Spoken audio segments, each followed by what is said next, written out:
बहू रानी, मुंह मीठा कीजिए। ये किस लो कर लो बात।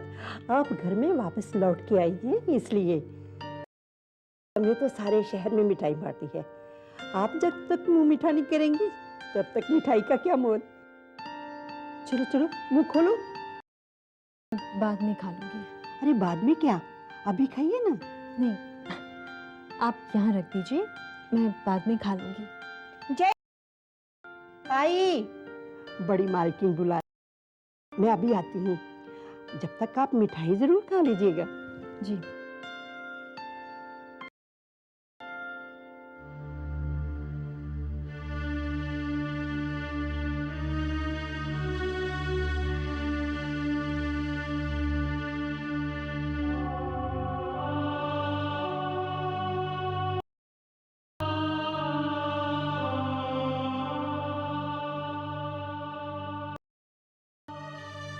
पता नहीं बच्चों ने खाना खाया भी होगा या नहीं।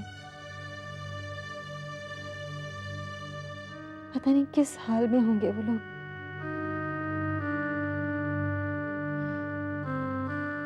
जाने कब मिल सकूंगी मैं उनसे।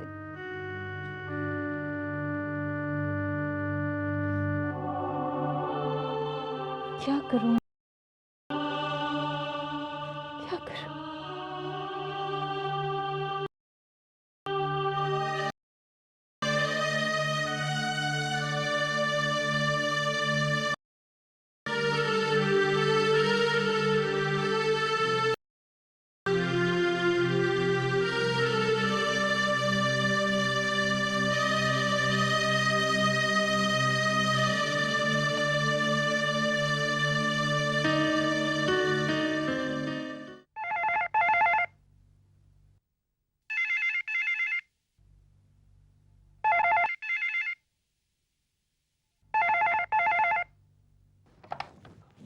Hello, hello, hello, hello, hello, hello, हाँ बोलिए। बेटा, बोलने के लिए नहीं, सिर्फ सुनने के लिए फोन किया है। आप मुझे हाँ, बहुत अच्छी तरह से। मैं आपको और आपके भाई दोनों को जानती हूँ।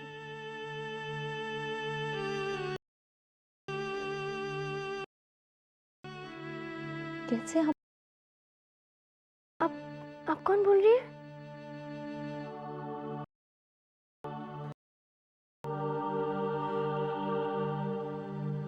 हेलो,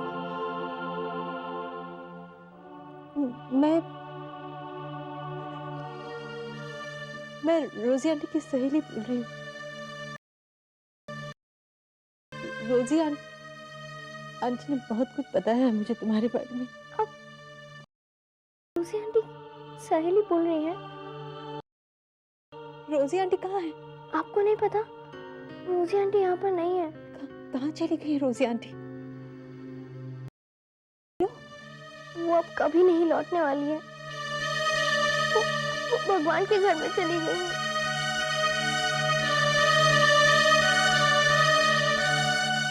सबसे पहले मम्मा चली गई, उसके बाद रोजी आंटी भी चली गई।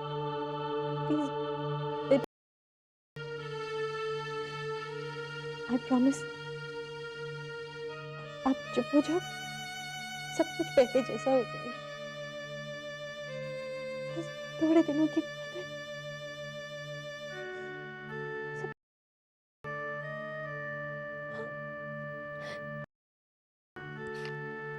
रोजी आंटी की सहेली का। हाँ?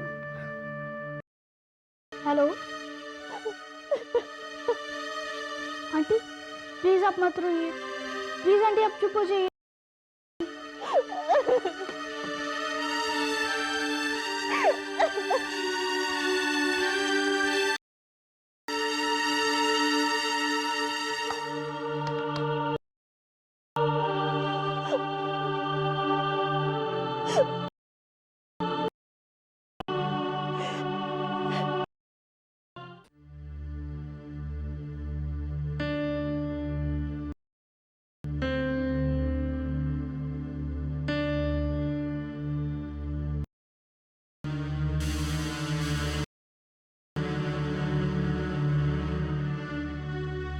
कब तक नजरें चुकाते रहोगे? तुम कुछ बोलते क्यों नहीं? क्या बोलूं मैं, आप जैसी आगे ना। खुश हो ना? 3 साल बाद तुम्हारी पत्नी तुम्हारे पास लौट आई है। वो इस घर की बहू है, तुम्हारे बाबा की दुलारी है, तुम्हारी चहेती है। तुम सबका दिल लगा रहेगा। माँ आप। मेरा क्या, मेरी खुशी तो हमेशा तुम्हारी खुशी में ही रही है। जहां तुम खुश हो वहां मैं खुश हूं। तुम्हारी खुशी उसी में है। बहुत प्यार करते हो ना उसे? दुनिया में कोई भी प्यार माँ के प्यार से बढ़कर नहीं होता। मेरी माँ जहां पैर रख दे मेरा सर वहीं है।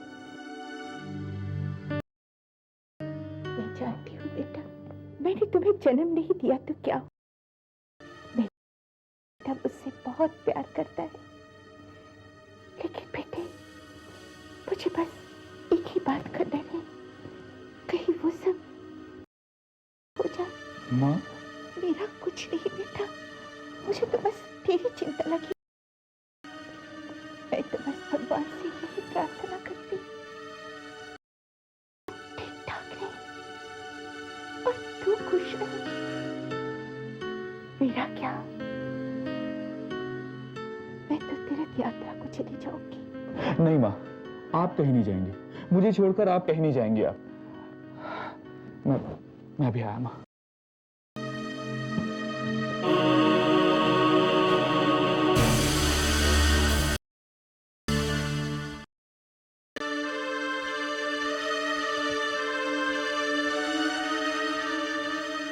मैं क्या करूं?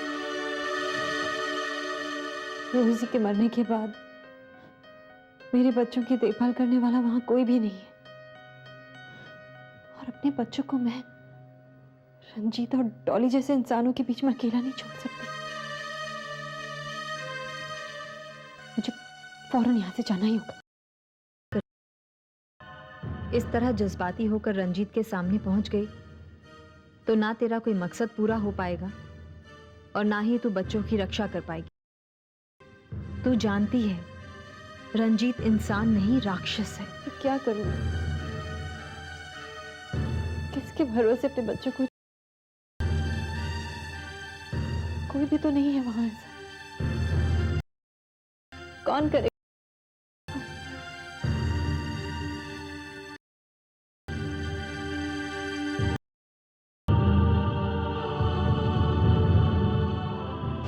जब भी कभी तुम्हें हमारी जरूरत पड़े तो बिना झिझक हमारे यहाँ चली आना। क्या हमें बुला लेना, हम आधी रात को भी तुम्हारे लिए हाजिर होंगे।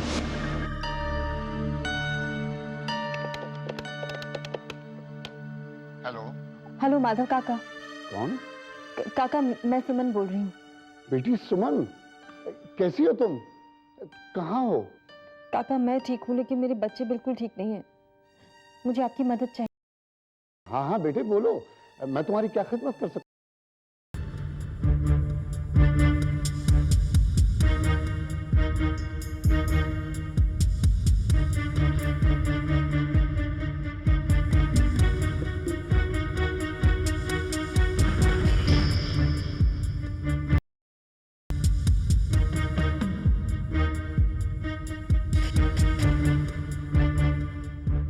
काका आप समझ गए ना आपको क्या करना है? हाँ हाँ बेटी समझ गया, तुम बिल्कुल चिंता मत। माँ भवानी ने चाहा तो सब ठीक होगा, बस तुम अपना ख्याल रखना, ठीक है बेटे? थैंक यू काका। अच्छा बेटा।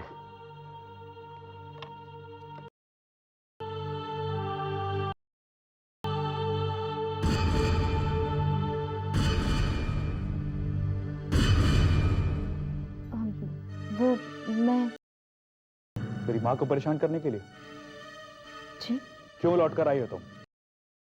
मैं पहले ही बहुत कुछ कह चुकी थी। अब सिर्फ मैं अपनी माँ ना कुछ सुन सकता हूं ना देख सकता हूं, और कुछ भी करने से पहले तुम ये सोच लेना कि मां मेरी भगवान है और कोई भी भक्त अपने भगवान की तरफ उठी गलत नजर को बर्दाश्त नहीं कर सकता। वो नजर चाहे किसी की भी हो।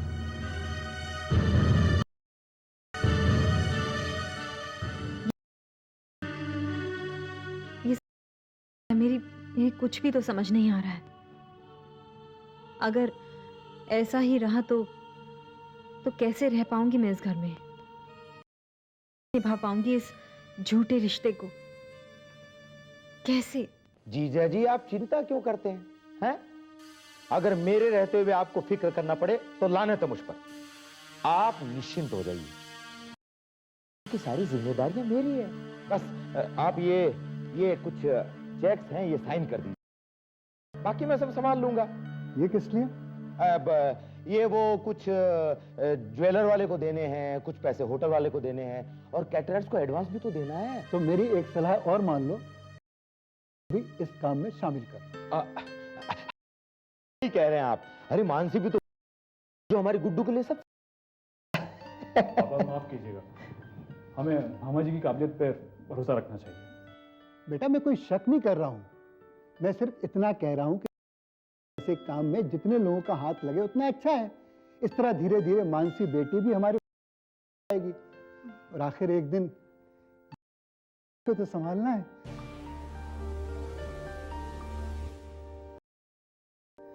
जाओ गायत्री, तुम मानसी को बुला के लाओ। लो, ये तो बुलाने से पहले ही टपक पड़ी। बेटा मुझे तुमसे एक बात करनी है। देखो गुड्डू की शादी है, बहुत सारी तैयारी। मैं चाहता हूं कि तुम संजय के साथ जिम्मेवारियां अपने ऊपर ले लो। जी मैं नहीं चलेगा, तुमको संजय का हाथ बटाना ही होगा। जी हाँ ये हुई ना बात। अरे मुझे मालूम था तू मान जाएगी। अब ये घर भी देखो स्वर्ग हो जाएगा, स्वर्ग।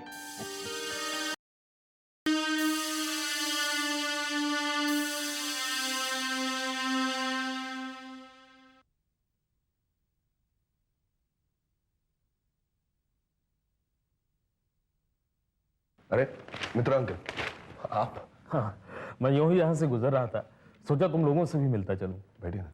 Thank you.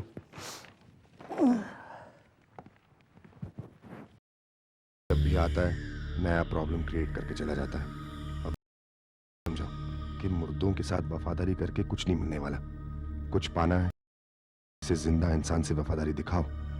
किस सोच में पड़ गए रंजीत? जी कुछ नहीं अंकल, बताइए ना क्या लेंगे आप, चाय कॉफी? नहीं रंजीत, बच्चे नहीं दिखाई पड़ रहे हैं। जी वो अंदर कमरे में पढ़ाई कर रहे होंगे। ये लो। नमस्ते अंकल। नमस्ते बेटा, कैसे हो बच्चों? ठीक है अंकल। बेटे, तुम्हें यहाँ पर किसी तरह की कोई तकलीफ तो नहीं है ना? जी आप कैसे सवाल कर रहे हैं अंकल? होते हुए बच्चों को क्या तकलीफ हो सकती है? अब बच्चे पढ़ाई करो, अंदर जाओ। दरअसल अंकल बच्चे अभी तक सुमन के गम से उभर नहीं पाया और अब ये रोजी की मौत। रोजी की बेहद अफसोस है। अब वो थी तो कम से कम मैं बच्चों के बारे में तो निश्चिंत था ही। अब भला होने को कौन टाल सकता है? मैं अभी जाकर अखबार में एक ऐड दे देता हूँ कि बच्चों को संभालने वाला चाहिए। जी अंकल इसकी क्या जरूरत है, मैं हूं ना, और डॉली भी आती रहती है और डॉली से मिलकर बच्चों का मन। अगर तुम तो उस दिन बच्चों को हॉस्टल भेजने की बात कर रहे थे कि उनको यहाँ पर कोई संभालने वाला ही नहीं है। जी अंकल, लेकिन बहुत सोचने के बाद मैं इस नतीजे पे पहुंचा हूं कि जो मैं उनके लिए वहां कर सकता हूं मैं यहां भी कर सकता हूं। अब बच्चे कहीं नहीं जाएंगे अंकल, यहीं रहेंगे मेरे साथ। तो ठीक है, न्यूज़पेपर में फोन करके उन्हें सूचना दे देता हूँ।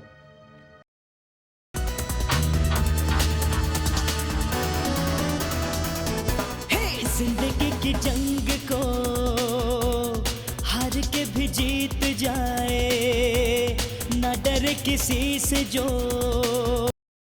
से नजर आए। की जंग को हार जाए, न डरे किसी से जो मौत से नजर मिलाए, अपने नाम जो कर जाए हर बाजी, वही है खिलाड़ी, वही है खिलाड़ी, खिलाड़ी खिलाड़ी खिलाड़ी खिलाड़ी खिलाड़ी खिलाड़ी खिलाड़ी।